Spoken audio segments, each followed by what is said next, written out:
Katuh.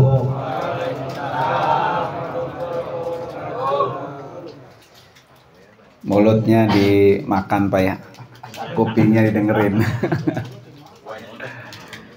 Bismillahirrahmanirrahim. Alhamdulillah. Alhamdulillahilladzi khalaqal mauta wal hayata liyabluwakum ayyukum ahsanu amala. Asyhadu an la ilaha illallah wahdahu la syarikalah wa asyhadu anna sayyidana wa nabiyyana Muhammadan abduhu wa rasuluhu la nabiyya wa la rasula ba'da. Allahumma fasalli wa sallim wa barik ala sayyidina Muhammadin wa ala alihi wa ashabihi ajma'in, amma ba'du. Hadratil mukarramin, para asatidah, para guru-guru, wabil khusus yang sama-sama kita hormati dan kita doakan sahibul haul sekaligus sahibul bait, yaitu Bapak Haji Bahruddin beserta para anak dan mantunya. Kita doakan yang malam ini dihaulkan, Allah ampuni dosa-dosanya, Allah angkat derajatnya, dan Allah tempatkan kuburnya raudhah min riyadil jannah. Amin ya rabbal. Yang juga sama-sama kita hormati guru kita, yaitu Al-Mukarram Bapak Ustadz Haji M. Rahmat MPD, Ketua Yayasan Binaul Ummah. Kita doakan juga sehat panjang umur. Yang juga sama-sama kita hormati guru kita, yaitu Al-Mukarram Bapak Ustadz Baihaqi, Bapak Ustadz Dimyati, dan Bapak Ustadz Abdul Hadi, Kepala Sekolah SMK 03 Wates, dan juga Bapak RT apa nih? Samani. RT nggak ketinggalan RT nih. Ada orangnya ada. Masya Allah ya. Para bapak dan hadirin sekalian, majelis haul dan majelis tasyakur yang dimuliakan oleh Allah Subhanahu wa taala. Malam ini kita duduk bersama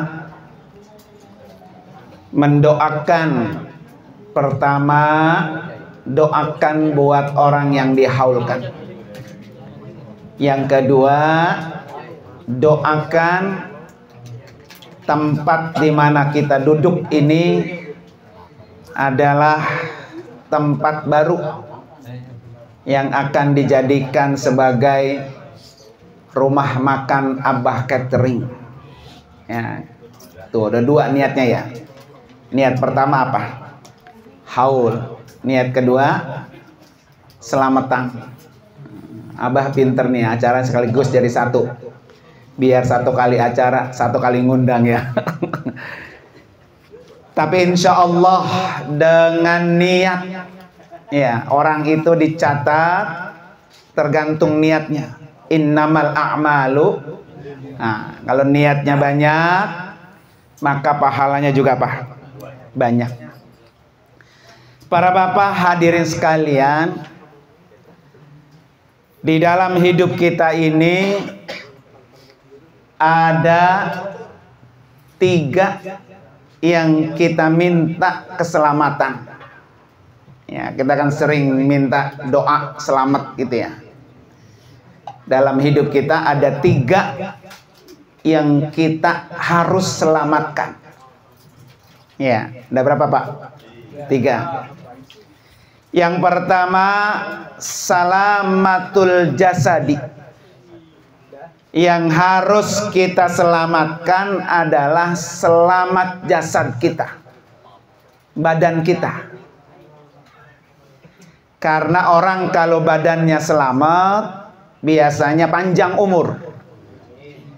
Jadi kalau umurnya pengen panjang, maka jaga keselamatan apa?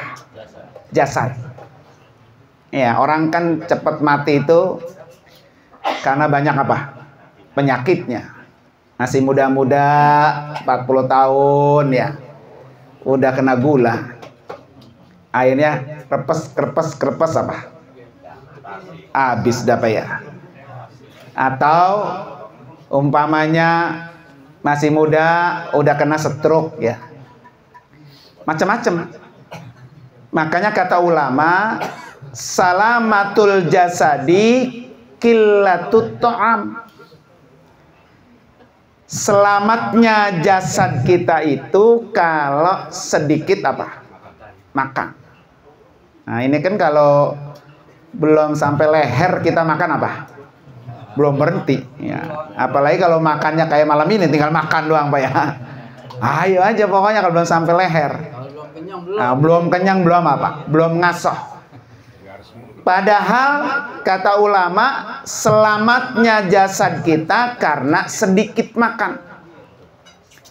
Makanya dulu di Madinah itu ada seorang dokter. Kalau dari ceritanya, dokter ini dari Palestina. Dokternya terkenal di Palestina, dokter masyhur. Kemudian dokter itu datang ke kota Madinah menemui Rasulullah. Ketika sampai di depan Nabi, kata dokter, "Ya Rasulullah, izinkan saya untuk buka praktek di kota Madinah." Dia bikin rumah nih begini nih, buka praktek ya. Kata Rasulullah, "Silahkan, nggak apa-apa, boleh." Walaupun itu dari kota lain Pak, datang ke kota Madinah. Dibuka tuh Pak, kayak rumah ini, rumah praktek dokter gitu ya. Sebulan Pak, itu dokter mangu-mangu aja, nggak ada satupun pasien yang datang. Lah dia bingung Pak ya, ini udah buka praktek sebulan ternyata apa? Nggak ada orang yang berobat Pak. Akhirnya dia keliling Pak ke kampung-kampung. Dia tanya-tanya, kenapa ini orang nggak ada yang sakit, sekampung nggak ada yang sakit. Beda dengan di kampung kita. Ya, di sono bengek, sono batuk Pak ya. Di sini stroke, di sono lumpuh, ya, di sini gula Pak ya. Coba dicari di Wates, banyakan yang sakit, banyakan yang sehat ya Pak ya. Nggak ada yang sakit Pak. Akhirnya dia tanya sama masyarakat Madinah, "Wahai para orang Madinah, kenapa di Madinah ini orang pada sehat?" Kata orang itu begini, "Kami selalu diajarin oleh Nabi, makanlah saat lapar, berhentilah sebelum apa?" Nah, itu kita nggak bisa tuh. Ya, apalagi kalau pagi ada acara, siang ada acara, malam ada acara. Itu godaannya besar Pak. Ya. Jadi jarang kita Pak makan kalau lapar. Lapar banget baru makan. Sedang enak-enaknya makan berhenti. Wah, kagak bisa deh tuh kita. Nah, itulah yang membuat kita menjadi sehat. Ya. Ini yang kagak bisa kita Pak. Makanya akhirnya banyaklah timbul apa tuh? Penyakit. Orang dulu Pak, orang dulu makannya mungkin sama, banyak juga. Tapi bergeraknya yang beda dengan orang sekarang. Iya, sawahnya udah nggak ada. Orang dulu pagi-pagi udah dikasih nasi goreng, sepiring muntung sama bininya, ditambah sama kopi sama teh. Dalam ilmu kedokteran itu Pak, itu kedua-duanya, ketiga-tiganya ya, nasi itu gula, teh manis gula, kopi gula, bala-bala gula, risol gula. Jadi kita tuh makan sehari pagi doang tuh gula mulu tuh. Ya, jadi gorengan itu kalau udah nyampe perut mah jadi gula dia. Karena terbuat dari apa? Karbohidrat, tepung ya. Nggak apa-apa itu makan banyak Pak. Yang penting setelah sarapan pegang apa? Pacul, meluku, ya ke sawah. Ntar jam 10 dia udah lapar lagi, dikasih dah tuh gorengan apa tuh? Singkong sama apa? Ubi, ya, sama kopi sama teh. Nggak apa-apa juga. Nah orang sekarang Pak, porsinya itu sama dengan orang dulu. Cuma bedanya apa? Nggak ada yang bergerak. Ini orang sini nih, kalau ke masjid atau fikillah, jarang udah yang jalan kaki. Ya, udah Bayhaqi aja yang depan masjid pakai nggak urungan, pakai apa? Motor juga. Padahal itu yang membuat kita sehat Pak ya. Maka paling kagak nih pesan ulama, kalau kita kurang banyak bergerak, berarti qillatut ta'am, sedikitin makan.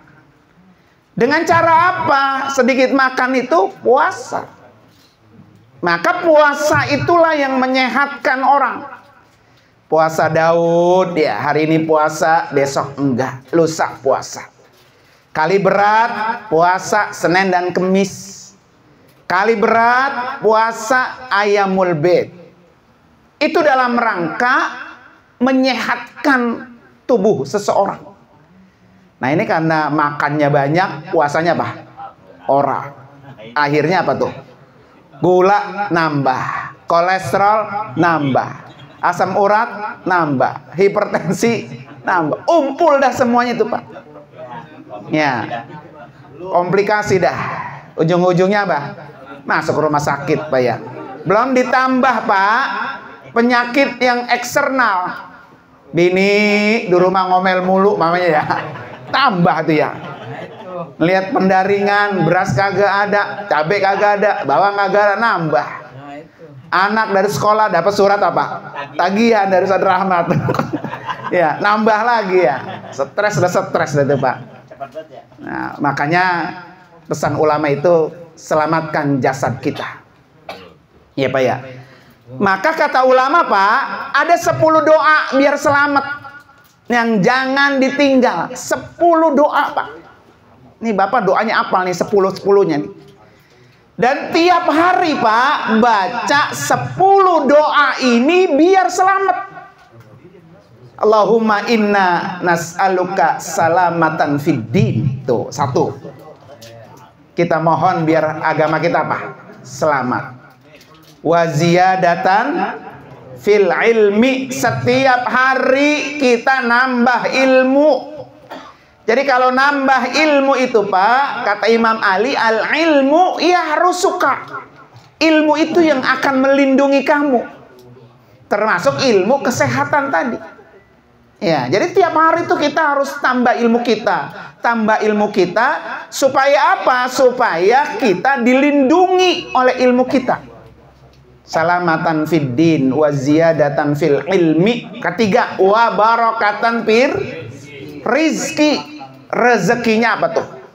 Berkah. Berkah, berkah gitu Pak. Berkah itu kan Pak nggak mesti banyak. Berkah itu cukup. Berkah itu sehat. Berkah itu ziyadatul khair, bertambah kebaikannya Pak. Iya, banyak orang hartanya banyak karena nggak berkah Pak. Hartanya bukan jadi menyehatkan, malah menambah penyakit. Habis umpamanya Pak ya, mobil 3, motor 3, lah dia mikirin mobil sama motornya di garasi atau diambil orang, dia tidur di garasi, tidurnya kurang. Ujungnya jadi apa tuh? Sakit. Nah itu tuh 3. Jadi apa? Wa barakan fir rizki. Yang keempat, wa taubatan qoblal maut. Ini yang paling penting Pak. Bagaimana kita bertaubat sebelum mati. Wa taubatan qoblal maut. wa rahmatan indal maut. Jauh lebih penting lagi, Pak. Ketika kita mati, datang tuh rahmat Allah. Datang tuh pertolongan Allah. Iya.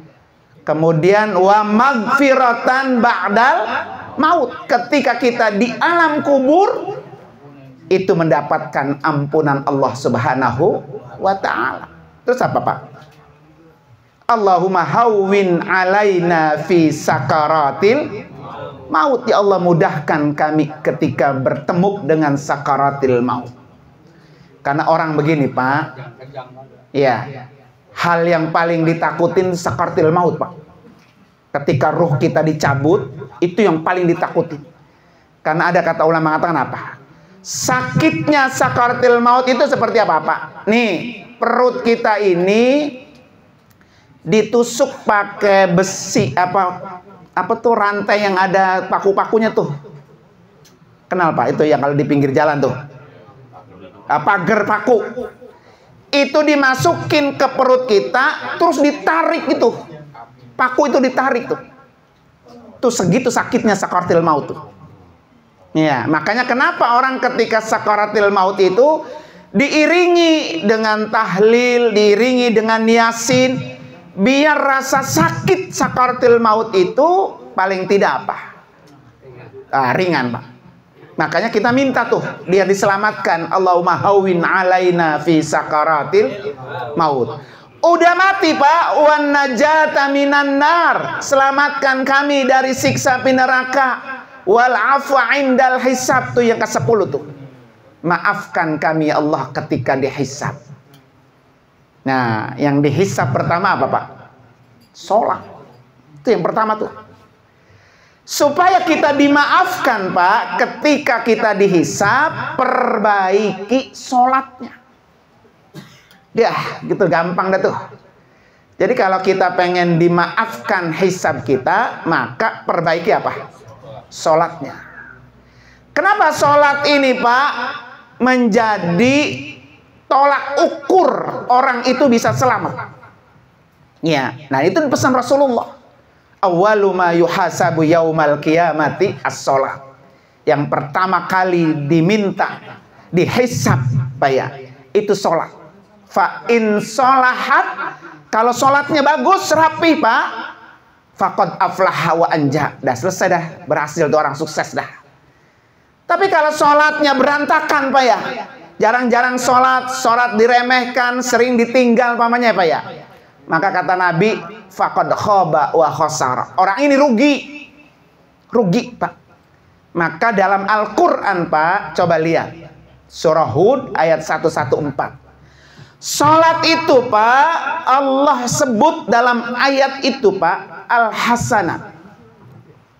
Kata Allah apa? Innal hasanat yudhibnas sayyi'at. Hasanat di sini artinya sholat, Pak. Kata Allah apa? Sesungguhnya kebaikan-kebaikan hasanat, yaitu sholat begitu. Yudhibnas sayyi'at. Dia akan menghapus dosa. Jadi kalau dosa kita pengen dihapus, penghapus dosa yang paling utama apa tuh? Sholat. Maka doa yang sering kita minta, Pak, coba doa apa yang sering kita minta? Rabbana atina fid dunya hasanah. Tuh, hasanah, Pak. Ya Allah, berikan kami dunia itu hasanah. Jadi orang yang dunianya baik, dunianya bagus, dunianya sukses, dunianya sehat, dunianya berhasil, kalau dia apa tuh? Sholat. Ya. Jadi kunci kesuksesan orang di dunia, kata Allah, fid dunya hasanah.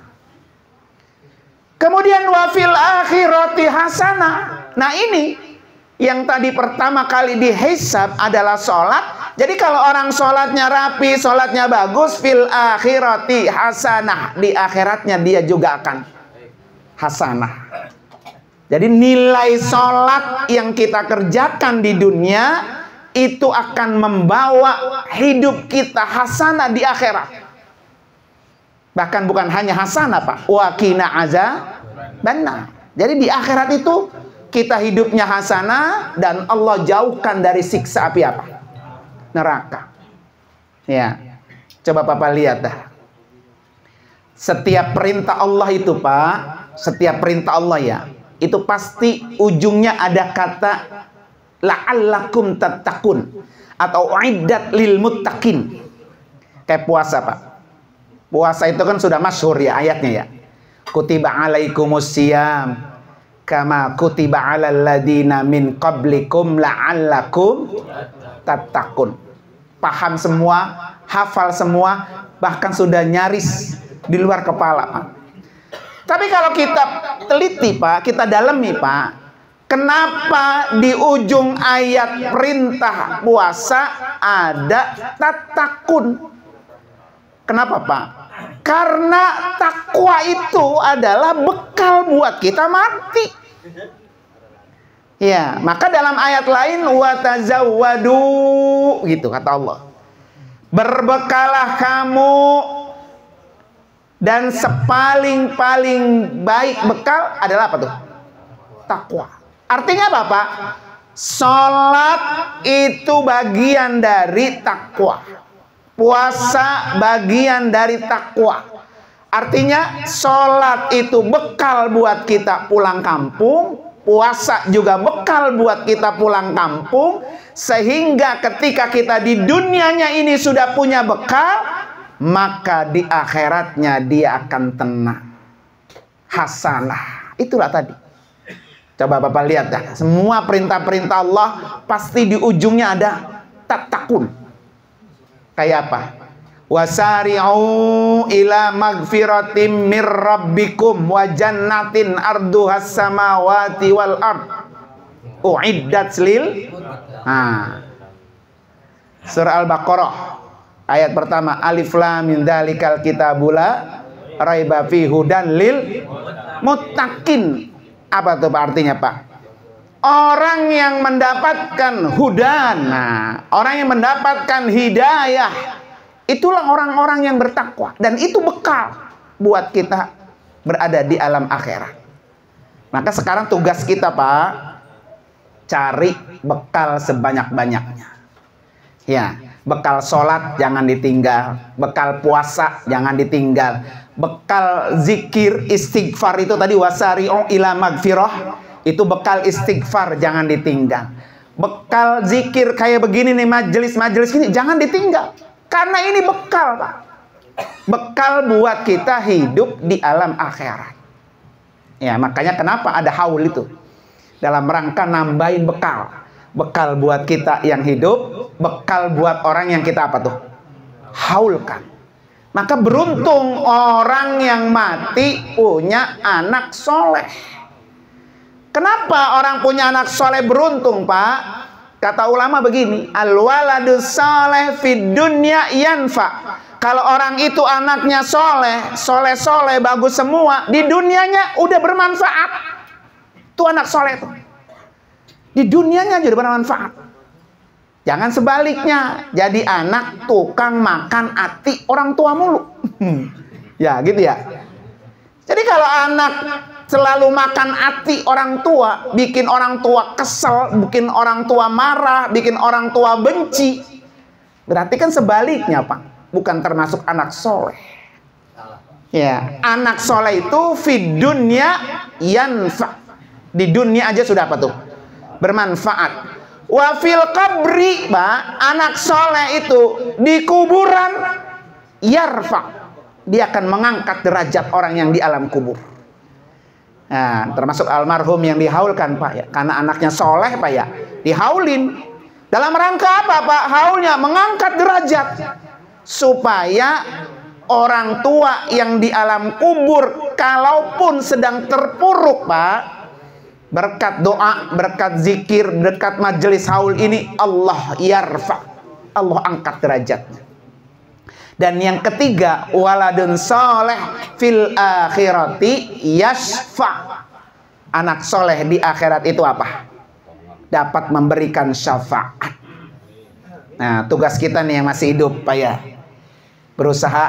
selalu berusaha mencetak anak-anak apa? Soleh. supaya 3 poin itu kita dapatkan.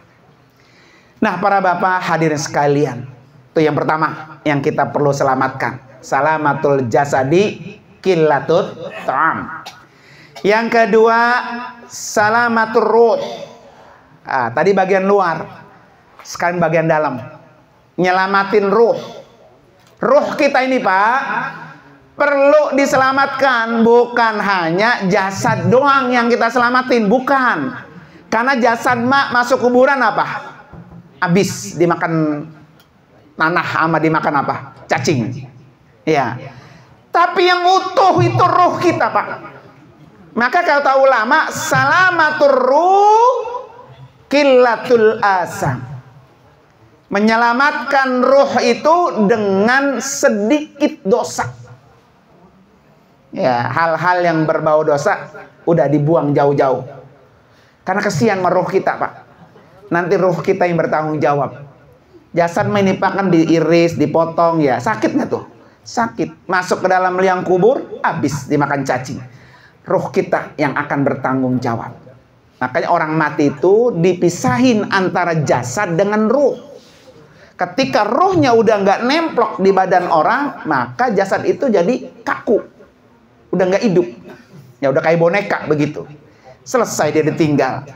Nah, menyelamatkan ruh ini adalah qillatul asam. Banyak-banyak apa? Sedikitkan apa? Berbuat dosa. Dengan apa, Pak? Supaya dosa kita habis. Nah, ini tadi yang disebut Allah, innal hasanat yudhibna sayiat. Banyak-banyak melakukan apa tuh? Kebaikan. Termasuk di dalamnya apa tuh? Sholat. Jadi sholat itu, Pak, tanha anil fahsya'i wal munkar. Pasti itu, Pak. Orang yang sholat jauh dari perbuatan maksiat. Orang yang sholat jauh dari perbuatan munkar. Orang yang sholat jauh dari perbuatan yang membawa dosa. Terus gimana? Saya sholatnya rajin, tapi berbuat dosa juga apa? Rajin, Pak ya. Nah, itu berarti sholatnya belum berpengaruh. Karena kita baru bisa menjalankan sholat, mengerjakan sholat, belum mendirikan sholat. Ya, sholatnya asal sholat dah, gitu dah. Kewajibannya doang dah, pokoknya gue mau sholat aja. Yang dia baca ketika sholat, dia belum paham. Karena orang begini, Pak. Kalau dia, kan sholat begini, Pak. Ada sholat orang ngerjain hanya sebatas kewajiban. Ada sholat menjadi kebutuhan. Ada sholat yang menjadi hobi. Nah, itu ada di mana tuh kita? Kalau Nabi itu yang terakhir tuh. Nabi sholat dijadiin apa? Hobi. Orang kalau hobi mah, Pak, nggak ada lelahnya. Ini orang hobinya main bola ya. Baru pulang udah main bola lagi. Pokoknya kapan aja ditelepon, besok kita tanding. Udah siap. Itu orang hobi tuh. Orang kalau hobi, Pak, nggak pernah lelah. Orang kalau hobi lama terasa pendek. Ya, coba dah Bapak hobinya mancing, Pak ya. Kalau yang kagak hobi mah nongkrong lama buat kagak dapat. Yang hobi mah ya baru sebentar. Katanya udah siang, Pak ya. Jadi orang hobi itu, Pak, lama menjadi pendek. Itu orang hobi. Jadi sebentar. Nah, bagaimana nih, Pak, kita ciptakan sholat itu menjadi hobi kita. Nah, kalau belum bisa, belum sampai derajatnya tanha anil fahsya'i wal munkar, Pak. Jadi begini orang hobi, Pak. Orang hobi kan, Pak, sayang terlewatkan. Sayang terlewatkan. Iya. Orang hobi itu sayang dia berlalu begitu aja. Maka kalau dia hobi, sholat umpamanya, karena hobi, Pak ya. Kayak Umar bin Khattab, kayak Nabi tuh, Pak. Dia sholatnya udah sampai hobi, Pak. Ya, jadi kalau dia berdiri itu, Pak, rakaat pertama surah Al-Baqarah. Jadi segitu aja kata dia pendek. Ya, pendek tuh. Karena dia hobi. Makanya begini, Pak. Ada satu riwayat begini, Pak. Jadi Umar bin Khattab itu saking hobinya sama sholat, Pak ya. Kalau masuk masjid, ada orang nih di masjid dipanggil sama dia. Sini, sini, sini. Kamu duduk di samping saya. Ya, kata orang itu, ngapain Amir Mukminin? Pokoknya tugas kamu, ntar kamu saya bayar. Tugas kamu duduk di samping saya sholat, nanti kamu saya bayar. Tugas kamu begini, kalau nanti saya sholat lama, kasih tahu saya. Ya, umpamanya dia berdiri nih, berdiri lama. Umar, ruku. Dia kasih tahu tuh Pak. Umar, ruku. Karena sholatnya khusyuk Pak, nggak kayak sholat kita. Kata yang sebelah, Umar, ruku. Masih diam aja dia. Ruku, diam aja. Ruku, wah gitu. Ngomel baru dia ruku Pak. Nah, beda dengan kita. Maka Umar itu Pak nyiapin orang duduk di sampingnya untuk ngasih tahu. Kalau udah sujud Pak, juga lama bangunnya. Itulah orang yang menjadikan sholat sebagai apa tuh? Hobi. Beda dengan kita, Allahu Akbar, Allahu Akbar, Allahu Akbar gitu Pak ya. Bahkan kalau ada kunci motor yang hilang, ketemunya kalau lagi apa? Sholat. Tadi belum sholat tuh belum ketemu Pak, nyari kunci motor di mana naruhnya, pas ya Allahu Akbar. Ingat ya. Tadi gua taruh di kantong celana, gua gantung ya di kamar mandi. Nah, itu bedanya sholat kita. Makanya sholat itu tingkatannya satu, ada orang yang melakukan sholat kewajiban. Yang kedua, ada orang melakukan sholat karena apa? Kebutuhan. Karena dia butuh Pak, sholat itu jadi dianggap kayak makan. Gitu Pak. Di situ aja Pak kita udah bagus seperti itu. Kalau kita menganggap sholat itu kebutuhan, seperti kita butuh makan. Pokoknya kalau kagak makan, kita masih ngeratak terus tuh. Pokoknya saya kalau ketinggalan sholat, berarti saya ketinggalan apa tuh? Makanan. Kalau kita masuk di kategori itu Pak, udah cakep tuh. Apalagi masuk di kategori apa? Hobi. Masya Allah. Kalau ada orang watas kayak gitu tuh Pak, calon surga itu Pak ya. Karena sholatnya udah sebagai apa tuh? Hobi. Jadi untuk menyelamatkan ruh kita, maka berusaha kita Pak sedikitkan hal-hal yang mengandung dosa. Karena ingat, itu bekal gitu aja Pak. Ya jangan sampai kita bekalnya dibalik Pak. Pulang kampung bekalnya bekal dosa, bukan bekal pahala. Nah yang ketiga yang perlu kita selamatkan, salamatud-din, selamatkan agama. Ya, jadi selamatkan jasad kita, selamatkan ruh kita, selamatkan apa? Agama kita. Dengan apa Pak? Menyelamatkan agama, kasratu zikri khairil anam.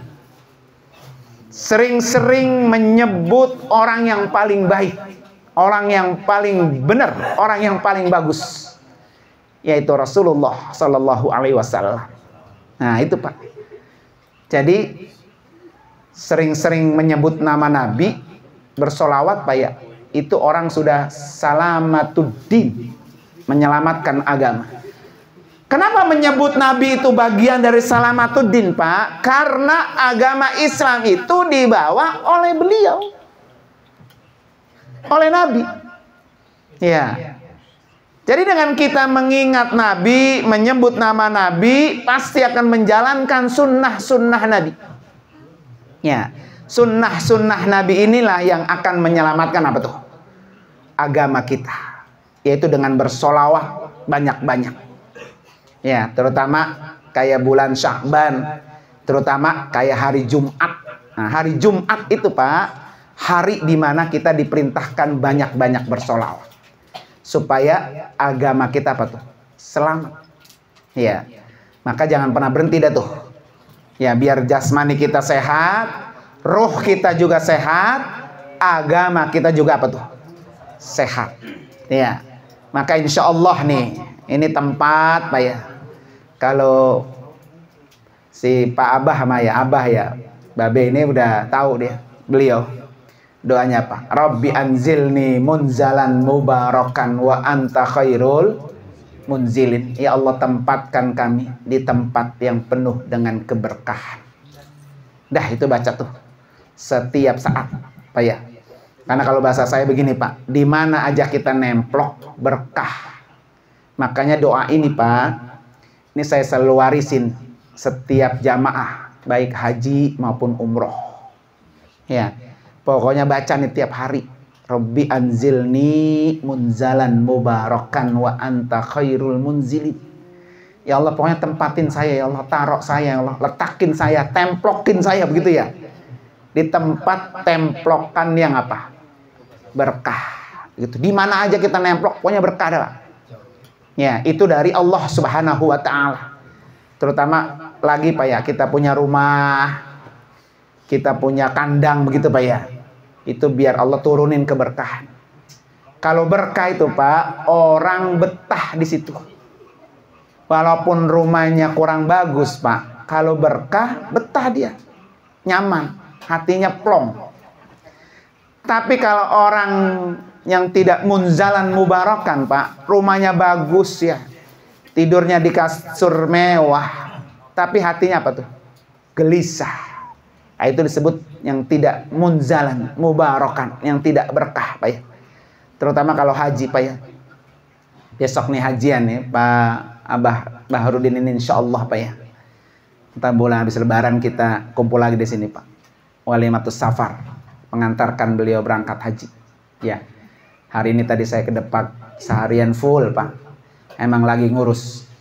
Kebetulan Kabupaten Bekasi Jawa Barat itu dapat kloter pertamanya tanggal 2 Mei. Terbangnya 2 Mei. Berarti berangkatnya 1 Mei. Ya.